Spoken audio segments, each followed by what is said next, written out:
Si eres o has sido una persona alternativa, entre comillas, habrás utilizado muchísimas prendas que de algún modo pertenecen a esta categoría, la moda fetiche. Desde los albores de los tiempos, el ser humano ha adoptado objetos y depositado en ellos una simbología, un significado. El tótem de la era moderna fueron estas medias de rejilla, zapatos, piel, vinilo. ¿Qué hay detrás de todo esto? El marqués de Sade o Leopold von Sacher-Masoch, autor de Venus in Force, dieron nombre a estas condiciones psicológicas unidas fuertemente a toda esta indumentaria. Cuando hablamos de moda fetish, hablamos de poder, percepción y sexualidad. Hay miles de discursos en todo esto y los primeros expertos apuntan a una atracción hacia porciones de la mujer, como si pusiéramos en una cajita cada uno de sus atributos y encontrásemos en ellos ese placer visual y otro tipo de placeres también. Ewing distinguió varios niveles en los que se analiza hasta qué punto ese algo es necesario para llegar a esta estimulación extrema. Pero hoy en día vestimos chokers, medias de rejilla, vestidos ceñidos de vinilo o botas de piel sin ningún tipo de pretensión kinky. ¿Por qué? ¿En qué momento traspasamos esa barrera de lo underground? Fijaos, chicos y chicas, Foucault ya centró el sexo como ese epicentro del existir humano. Vemos imágenes por todas partes, celebrities, artistas del ámbito urbano también, fotografías de forma casual que vienen acompañados de prendas que realzan, que ensalzan ciertos atributos, cosas que a lo mejor hace unos 10 años habrían sido impensables. Si sois de mi año, de mi generación, yo soy de 1991, hay ciertas prendas que si en esa época las hubiésemos vestido, se nos habría tachado de cosas bastante fuertes, queridos amigos. Por eso, en cuanto que vivimos en esta era de la sexualización absoluta de casi todo lo que nos rodea, por eso y por la unión tan fuerte que tiene con la cultura goth que sabéis que amamos en este canal. El origen del fetichismo, con objetos, partes del cuerpo o prendas, tiene dos vertientes. Existe desde que el mundo es mundo. La otra vertiente es que es una teoría occidental que empezó a cocerse en el siglo XVIII y cristaliza en la segunda mitad del siglo XIX, cuando era todo un fenómeno. Precisamente esto se debe a que una libertad de pensamiento conlleva también una libertad sexual. Y además, con el auge del capitalismo, el poder consumir incluso estos productos, este tipo de moda, estos objetos, conlleva a que personas que tienen predilección también encuentren a sus iguales y puedan crear toda una comunidad. En cuanto a la explicación natural y biológica, chicos y chicas, en nuestra vida diaria somos pavos reales, tanto de puertas para afuera como en lo virtual, como en el metaverso, en Instagram. Cuando subimos una fotografía, un selfie en el que salimos bien guapetes, es que todos lo hacemos, todos lo hemos hecho. No buscamos los intríngulis del bosón de Higgs, estamos simplemente presumiendo, estamos mostrando una versión de nosotros bonita, bella, ensalzada, y quizá estemos llevando en esa fotografía una prenda o algo que realce nuestras mejores cualidades. ¿Qué opináis de esto? Pero más encuadrado dentro de la moda fetish, ¿por qué tenemos fetiches? Puede ser por alguna experiencia vital, genética, hormonal o por pura evolución. Se ha comprobado que hay primates que se excitan con ciertos olores, con ciertas texturas. Y además no es objeto o prenda en sí normalmente, van acompañados de un estado concreto de ese algo. Ese objeto viene acompañado de una situación concreta, a lo mejor de una parte del cuerpo concreta, a lo mejor de una persona concreta. O sea, no es en sí, por ejemplo, esta caja de adhesivo para curar tatuajes, chicos y chicas. Es la situación en la que esté y además se le está dando un significado propio. Y ese significado se lo otorga el sujeto. Calificarlo como normal o anormal no tendría ningún sentido.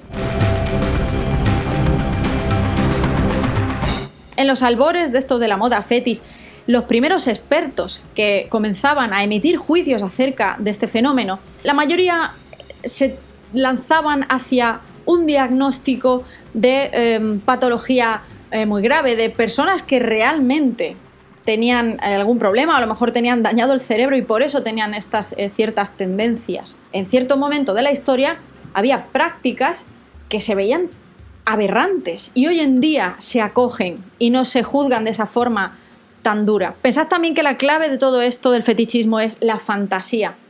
Estamos creando una especie de construcción psicológica donde se une el instinto sexual y el objeto en cuestión. He aquí este fenómeno del fetichismo, queridos amigos. Hay dos tipos, está la hard y la soft. La hard, la dura, estaría encuadrada en esos materiales en general constrictivos, que estas prendas tienden, bueno, pues a apretar, ¿no? a estrujar y a dominar en cierto modo a la persona que los viste, a la persona que los lleva. Aquí podemos incluir materiales como la piel, el vinilo y luego el soft, que es la lencería, estos materiales pues más fluffies, ¿no? Quizá peluditos, el marabú. También podemos añadir muchos otros objetos, como puede ser a lo mejor una prótesis, ¿no? ¿Qué otros objetos, qué otras cosas se os ocurren? Decídnoslo en comentarios. ¿En qué momento entra en el mainstream, Maritere? ¿Por qué la moda fetish pasa de estar en las oscuridades, en lo underground, y entra en nuestra vida, por ejemplo, un choker? ¿Cómo puede ser que de repente lo veamos en venta hasta en Bershka y que lo vista cualquier persona sin ningún tipo de vergüenza? Y además, siendo algo incluso que se ha considerado como trendy en cierto momento. El historiador Alan Corbin afirma que el sexo se vivía con incluso más naturalidad y libertad en la era victoriana. No estamos diciendo que la gente fuese desnuda por las calles, porque por inercias de la vida tendemos a pensar que la era victoriana pues una era muy puritana. Pero de puertas para adentro la gente vivía el sexo con, ya os digo, mucha naturalidad. Incluso en algunos burdeles se llegaban a traer expertos en alguna actividad o en alguna técnica para que enseñara a quienes allí trabajaban las artes amatorias, por llamarlas de alguna forma. Además, tenemos un factor determinante que es la riqueza que va igualando paulatinamente a la sociedad. Y esto provoca que el ser humano preste atención a otros ámbitos de la vida, no solo trabajar, a lo ocioso. Y aquí, por supuesto, pues entra el sexo, entra la comida, entra la indumentaria y la ropa. Entonces, aquí es cuando esa moda fetish también empieza a ebullir. En los 40 incluso ya había empresas dedicadas a la fabricación y elaboración de esta indumentaria, de estas prendas. Quizá en la moda sofisticada se extraen esas prendas que en cierto momento supusieron pues una herramienta para que mujeres luciesen más bellas, como era el corsé. Al mismo tiempo, por supuesto, estaba constriñéndolas, pero en un momento concreto de la historia se fetichiza. Como ocurre con muchas otras cosas, ¿no? Se objetiviza. Y Dior extrae esta prenda que forma parte, pues de esa moda fetish y lo lleva a la moda más sofisticada con este New Look, donde tenemos más evidencias en London Life. Había publicaciones cada 2x3 respecto a esta moda fetish.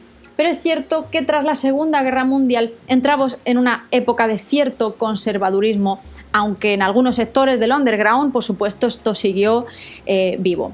Pero claro, el quid de este vídeo es explicar de qué manera empieza a entrar en el mainstream, en qué momento se capitaliza toda esta moda fetish. En los años 60 y 70 estamos hablando de esta onda hippie. La cajita también lo tendréis todo bien desgranadito. Claro, ese amor libre, esa libertad sexual lleva también a que este tipo de moda se acoja o se vea con más naturalidad. Esto no quiere decir que la sociedad en general lo viese como algo aceptado, ¿eh? Ojo ahí. Pero algunas series, por ejemplo, Avengers, tenemos un personaje que viste las kinky boots. Y diréis, a ver, estas botas tampoco es que se encuadren dentro de lo fetichista. Tengamos en cuenta que ya el simple hecho de que fueran de piel, que fueran negras y de caña alta, eso ya se podía ver como algo bastante provocador, ¿no? Y dentro de la moda fetish, las botas, los zapatos, el calzado en general tiene una importancia suprema. Los hombres también tenían su hueco a este respecto, pero tenemos que tener en cuenta un factor importante, y es que en el feminismo en principio se define el tema del fetichismo como algo falocentrista, que viene totalmente determinado por el male gaze, ¿no? Por la mirada del hombre, que ese fetichismo iniciático se centra única y exclusivamente en la mujer y en la división de todas esas partes de su cuerpo que se objetivizan y al fin y al cabo se fetichizan, como puede ser unas piernas, como puede ser un pie, como puede ser una prenda concreta como unas medias por el muslo, etc. Hay grupos dentro del género del rock como Motley Crue, Kiss, que vistieron estas prendas que normalmente estaban encuadradas o destinadas a las mujeres, y ellos las vistieron en escena. Personajes también, artistas como David Bowie. Todo ello influyó también en que los hombres también tuviesen ese espacio dentro de esta moda fetish, encuadrado, como estamos diciendo, en lo mainstream, ya al ojo de la sociedad, un ojo abierto que salía en televisión y salía en shows diarios, ya no estaba tan escondido, ya no estaba tan estigmatizado. Y en los 70 y en los 80, movimientos como el punk, el goth, que también hemos analizado en profundidad aquí en Doctor Underground, ya son el culmen, son el epítome de esa moda fetish llevada a gente que no necesariamente las llevaba con ninguna intención más que estética. Sobre todo dentro de la moda punk, por Vivienne Westwood. Digamos que Vivienne Westwood capitalizó, por definirlo de alguna forma, capitalizó el imperdible, capitalizó las medias de rejilla, ¿no? Todos estos materiales como el vinilo, ¿no? Que estaban solo encuadrados en esta estética, en lo underground, y se lleva a la pura y dura estética. De hecho, dentro de la moda goth, a aquellos que llevaban este tipo de estética sin practicar absolutamente nada que tuviese que ver con ello, se les denominaba pervs. Fijaos qué interesante. En fin, y como sabéis, en cuanto a temas estéticos, hay muchos inputs, como puede ser también en la evolución de la música. No solamente estamos hablando de una vía única, un montón de ramificaciones y de estímulos que lo retroalimentan. El mundo de los clubes, los club kids, esas personas que asistían a los clubes nocturnos, que empezaron a tener muchísima popularidad, muchísimo auge en la década de los 80, ya en los 70 existían algunos, pero en los 80 digamos que es como su era dorada. Estos club kids, personajes como Leigh Bowery, que es un icono para nosotros, utilizaron esta moda, la llevaron a su terreno y llevaban estos looks flamboyantes en señal de protesta, en señal de ruptura. Era una lucha también por echar abajo todas esas concepciones sociales acerca de la identidad de género, acerca de la orientación sexual. En fin, todo ello contribuye a que esta moda fetish poco a poco se vaya visibilizando cada vez más. El power dressing, el empoderamiento de la mujer y además su emancipación sexual. Fotógrafos como Helmut Newton. Todo ello es una pelota, una bola de nieve que hace que esta moda fetish esté entre nosotros a día de hoy. Hay marcas como Killstar, sobre todo a través de esa moda alternativa, de esa moda gótica, a través de las cuales se ha introducido en nuestro día a día, como Pedro por su casa. Gente que pertenecéis a estas generaciones posteriores a los 2000, creedme, llevar un choker con un arito o llevar este tipo de prendas que, por ejemplo, vemos a Jessica Goicoechea vistiendo, os aseguro de que hace más de una década era impensable. No podías llevar esto sin que nadie pensara o te calificara de cierta manera. Pero, un momento, Maritere, para el carro, porque los años 90 son decisivos en la definitiva capitalización de esta estética. Comienza una nueva era para la indumentaria fetish, se eleva su valor estético y simbólico y empieza a liberar las mentes paulatinamente. Y para colmo se acuña, al inicio de esta década, el paraguas donde enmarcar a todas las prácticas que rodean esta moda fetish, BDSM. Podéis extender más acerca del tema en San Google, queridos amigos, que estos temas para YouTube son complicados y ya nos estamos colando. No se puede tratar esto sutilmente, por desgracia. En primer lugar, esto no habría sido posible sin la participación final de un grupo de diseñadores que marcaron la historia de la moda para siempre. Diseñadores que, por cierto, no volverán jamás. La moda ha cambiado mucho y la performance, el dramatismo, ese factor sorpresa, ya no son posibles debido a la irrupción de Internet. Y por eso esta etapa casi mística para los que amamos esto es tan esencial.